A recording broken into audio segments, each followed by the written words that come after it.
Hello, listeners. This is Mike, your host. If you are enjoying these archive episodes, please consider supporting the podcast by going to the homepage, spacerockethistory.com, and clicking on the orange donate button or the Patreon link. Hopefully, with your support, I can continue to release these archive episodes. Thanks.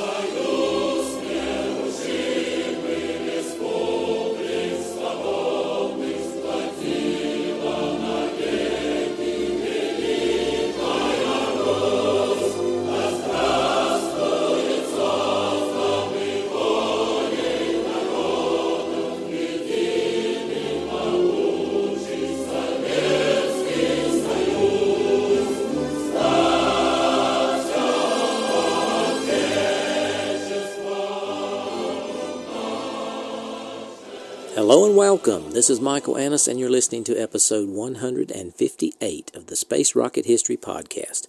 And now, Soyuz 2 and 3. The Soviet space program experienced great success in its early years, but by the mid-1960s, the pace of success had slowed. While the Voskhod program achieved the first multi-crewed spaceflight and first spacewalk, problems encountered led to its termination after only 2 flights, allowing the United States to surpass the Soviet achievements with Project Gemini. The Soyuz program was intended to rejuvenate the Soviet space program by developing space rendezvous and docking capability and practical extravehicular activity without tiring the cosmonaut, as had been demonstrated by the U.S. in Project Gemini. These capabilities would be required for the Salyut space station program. Soyuz 1, covered in episodes 139 through 141, had been launched with the goal of docking with the manned Soyuz 2 craft. But even before the second craft was launched, problems with Soyuz 1 made it clear that Soyuz 2 had to be canceled before the landing of Soyuz 1. This probably saved the lives of the 3-man Soyuz 2 crew. I'm sure you recall Soyuz 1 ended with the death of cosmonaut Vladimir Komarov on April 23, 1967, due to a faulty parachute system. Soyuz 2 would have flown with the same defective system as Soyuz 1. As a result, the Soyuz spacecraft was revised for Soyuz 2 and Soyuz 3 in 1968. In the meantime, the Soviets did perform a semi-successful docking in automatic mode, as covered in episode 143. Soyuz 3 was another attempt at the first Soviet manned docking with an unmanned Soyuz vehicle. This time, cosmonaut Georgy Beregovoy would pilot the Soyuz 3 and attempt to dock with an unmanned Soyuz 2. Now for a little background information on Beregovoy. Georgy Beregovoy was born on April 15, 1921 in Fedorivka, Poltava Oblast, Soviet Union, which is now the Ukraine. He graduated from the school at Yankiv, Donetsk Oblast in 1938. Then he joined the Air Force in 1941 and was soon assigned to a ground attack unit flying the Ilyushin IL-2. He flew 185 combat sorties during the course of World War II and rose quickly through the ranks, finishing the war as a captain and squadron commander. Following World War II, he became a test pilot, and over the next 16 years, test flew 60 different aircraft, rising to the rank of colonel and the position of Deputy Chief of the Air Force's Flight Testing Department. He graduated from the Air Force Academy in 1956, and in 1962 he applied and was accepted for cosmonaut training. In 1965, Colonel Beregovoy was scheduled to fly the following year in Voskhod 3, but the mission was never launched.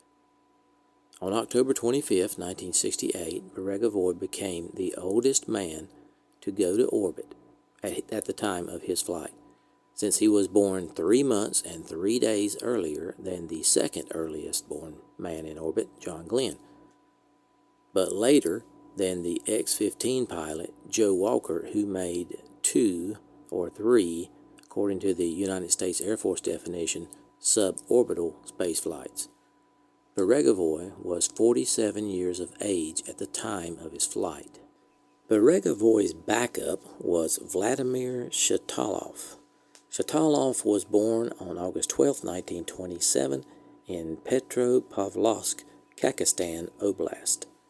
He graduated from the Kachinsk Military Pilot School in 1949. He graduated from Monino Military Academy in 1956. He earned a Candidate of Technical Science degree in 1972, and he was selected as cosmonaut on August 1, 1963. Like Beregevoy, Shatalov was also assigned to Voskhod 3, which never flew. Selected as reserve for Soyuz 3 was Boris Volyanov. Volyanov was born on December 18, 1934, in Irkutsk, Siberia, but then his family relocated and he finished secondary school in Kemerovo Oblast in 1952.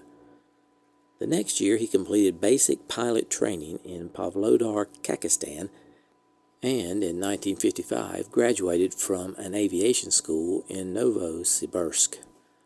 From September 1961 to January 1968, he studied at the Facility of Engineering of the Zhukovsky Air Force Engineering Academy and graduated with a diploma of a pilot engineer cosmonaut. In 1960, Volyanov was selected as a cosmonaut. Now that we've met the crew, the backup, and the reserve, let's consider some of the hardware used on this mission. The hardware for both the manned Soyuz 3 and the unmanned Soyuz 2 was a Soyuz 7K OK. Recall the Soyuz 7K OK spacecraft was composed of 3 elements attached end to end: the orbital module, the descent module, and the instrumentation/propulsion module. The crew occupied the central element, the descent module. The other 2 modules were jettisoned prior to re-entry. They would burn up in the atmosphere, so only the descent module returned to Earth. The Soyuz carrier rocket number 11A511 was a 1960s-era Soviet expendable rocket designed by OKB-1 and manufactured by the State Aviation Plant No. 1 in Kuyabyshev, Soviet Union. It was used to launch Soyuz spacecraft as part of the Soyuz program, initially on unmanned test flights, followed by the first 19 manned launches of the program. It also had the capability to be used as a ballistic missile. This version of the Soyuz launcher was introduced in 1966. It was derived from the Vostok launcher, which in turn was based on the R-7 intercontinental ballistic missile. It was initially a 3-stage rocket with a Block 1 upper stage. The new version introduced an uprated core stage and strap-on boosters, which became standard for all R-7-derived launch vehicles. Now moving on to the objectives for the mission. The main objectives for this rendezvous flight were a complex testing of all spacecraft systems, which was necessary after the Soyuz 1 accident, joint flight with the Soyuz 2 spacecraft, testing of spacecraft maneuvering and docking in Earth with Soyuz 2, the development of elements necessary for celestial navigation, and to conduct research under spaceflight conditions. Now, on to the mission. The Soviets showed some confidence in their spacecraft by launching the unmanned Soyuz 2 first, but showed some caution by not sending a cosmonaut in Soyuz 2. Soyuz 2's launch mass was 6,450 kilograms. It was launched on October 25, 1968, at 7:51 UTC. This is how it sounded. Запущен беспилотный космический корабль «Союз-2».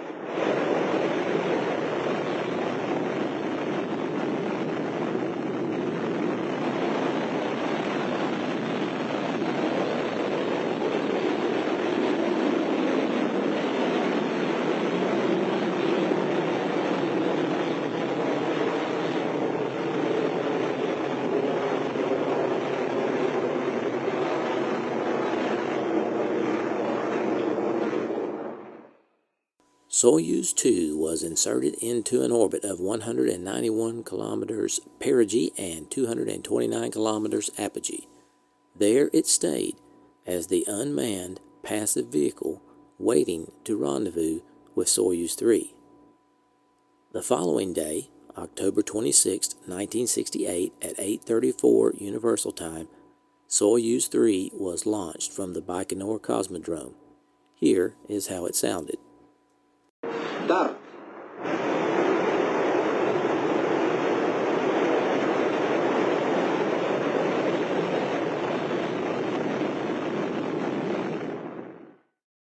At T plus 118 seconds, the strap-on boosters were jettisoned. At T plus 160 seconds, the shroud and the escape tower were released. At T plus 300 seconds, the core stage dropped away. At T plus 540 seconds, the upper stage was released. And at T plus 583 seconds, Soyuz 3 with cosmonaut Beregovoy was placed in an orbit of 183 kilometers perigee and 205 kilometers apogee. About a half hour after entering orbit, ground controllers were able to bring Soyuz 2 and 3 within 200 meters of one another. Then, Beregovoy took control of Soyuz 3 to complete the manual docking maneuver. He was able to close the gap to about 1 meter, but was not able to dock with Soyuz 2. Beregovoy made a second rendezvous and docking attempt the next day, but once again failed to dock. The failures were either due to incorrect configuration of the running lights on Soyuz 2 or cosmonaut error. Soyuz 2 was supposed to have 2 continuously illuminated lights on its upper side and 2 blinking lights on the lower side. Most likely, Beregovoy didn't identify these correctly in weightlessness. Eventually, almost all of the maneuvering fuel was expended, and the docking objective had to be abandoned. Telemetry analysis showed Soyuz 3 used 30 kilograms of propellant during 20 minutes of maneuvering in the automatic regime during docking, followed by 40 kilograms consumed in 2 minutes of manual maneuvering. Only 8 to 10 kilograms of fuel remained. After the mission was complete, the failure to dock was blamed solely on Beregovoy's piloting because he was essentially trying to dock the spacecraft upside down. A few hours later, with no reason to remain in space, Soyuz 2 was sent back to Earth and landed around 7:51 Universal Time the next day, October 28, 1968. Beregovoy remained in orbit, making topographical and meteorological observations for the next 2 days. Beregovoy also treated television viewers to a live tour of the spacecraft interior. In addition, the Soviets published a photo of Soyuz 3's launch vehicle on the pad at Baikonur, marking the first time that the R-7 was shown to the outside world. On October 30th, 1968, after completing 81 full orbits of the Earth, it was time to return. The Soyuz 7K OK separated from its orbital module and performed the deorbit burn. The service module was released, and having shed 2/3 of its mass, the Soyuz reached entry interface. a point 121.9 kilometers above the Earth, where friction, due to the thickening atmosphere, began to heat its outer surfaces. With only 23 minutes left before landing, attention in the descent module turned to slowing its speed. About 15 minutes before landing, 2 pilot parachutes were the first to be released, and a drogue chute attached to the second one followed immediately after. The drogue chute measured 24 square meters in area. It slowed the rate of descent from 230 meters per second to 80 meters per second. Next, the main parachute emerged. It was the largest chute with a surface area of 1,000 square meters. Its harness shifted the vehicle's attitude to a 30-degree angle relative to the ground, dissipating heat, and then shifted it again to a straight vertical descent prior to landing. The main chute slowed the Soyuz to a descent rate of only 7.3 meters per second, which was still a little too fast for a comfortable landing. 1 second before touchdown, 2 sets of 3 small engines on the bottom of the vehicle fired, slowing the vehicle to soften the landing. The descent module landed near the city of Karagandane, Pakistan, about 10 kilometers from the target. The landing was fortuitously cushioned by a blizzard's snowfall. Despite sub-zero temperatures, Beregovoy's landing was so easy, he said later, that he hardly felt the impact at all. The Soviets held Soyuz 3 as a complete success. On this mission, the Soviets continued their practice of withholding information. The launch of Soyuz 2 was not reported by the Soviet Union until Soyuz 3 was safely aloft. Then an official announcement was made. Although other nations were aware through their own monitors that the Soviets were conducting a mission. The Soviet government also concealed the fact that docking had been unsuccessfully attempted. Contemporary Western news reports described the orbital mission of Soyuz 3 in the same manner as the Soviet press, referring to a successful rendezvous with Soyuz 2, but characterizing it as a test with no actual ship-to-ship docking planned. This interpretation was widely accepted for many years afterward. The intended docking was only disclosed after the breakup of the Soviet Union, allowing historians to reassess the presumed success of the mission. The flight of Soyuz 3 had numerous effects on the future of space exploration, both short and long term. The flawless recovery of Soyuz 3 left the spacecraft designers with the impression that re-entry and landing systems had been perfected. That impression would be challenged with the Zond 6 flight. The value of the Outer Space Survey of Earth was a defining step in the development of the Soyuz program's grand strategy. The later evolution of space-based research platforms have roots in Beregovoy's lengthy and meticulous data collection. Even the failure of the space docking proved an experimental benefit to the Soviet space program. After the demoralizing catastrophe of Soyuz 1, the credible achievements and safe return of Soyuz 3 breathed new life into the faltering program. New flights continued apace, and they put the knowledge gained from Soyuz 3 towards missions of increasing audacity and success. Even with Beregovoy's failure to dock, he was celebrated as a hero upon his return. Soyuz 3 was Beregovoy's only spaceflight, and soon after it he retired from active duty, but that did not end his involvement in the public eye. At a public ceremony in honor of the Soviet cosmonaut team, Beregovoy was lightly wounded during the 1969 assassination attempt upon Leonid Brezhnev. In October 1969, Konstantin Feoktistok and Beregevoy traveled as guests of NASA throughout the U.S., visiting any city they chose, and the Disneyland amusement park in California. They were joined on the trip by U.S. astronauts as hosts, including Gene Cernan, Neil Armstrong, and others.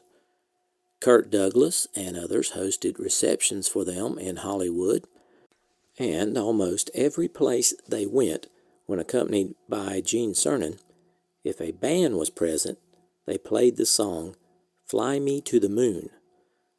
When they visited Disneyland Park, they enjoyed the ride called Trip to the Moon, then joked with the U.S. astronauts that they went to Disneyland and not the moon.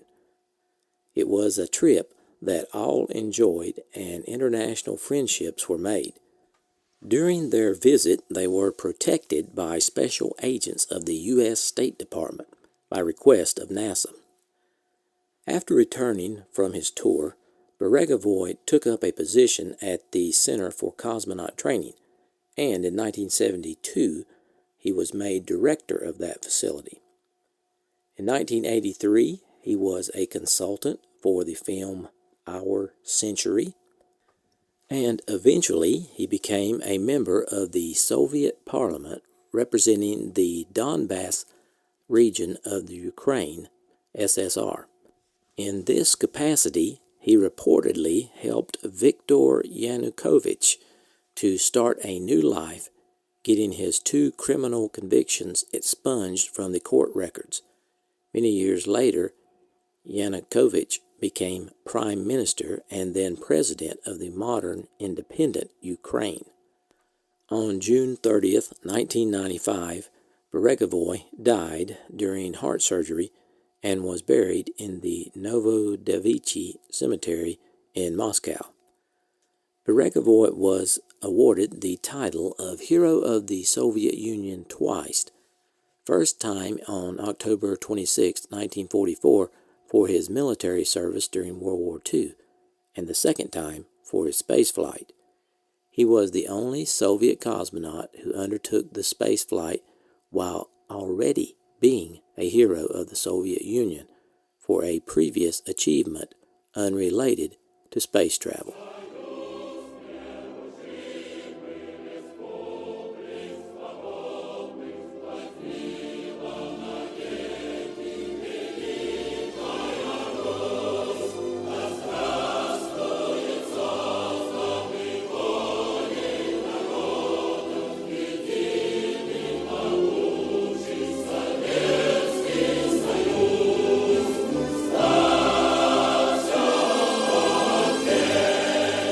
Thanks for listening to this archive episode of the Space Rocket History Podcast. If you are financially able, please support the podcast by going to the homepage, spacerockethistory.com, and clicking on the orange donate button or the Patreon link. Thanks.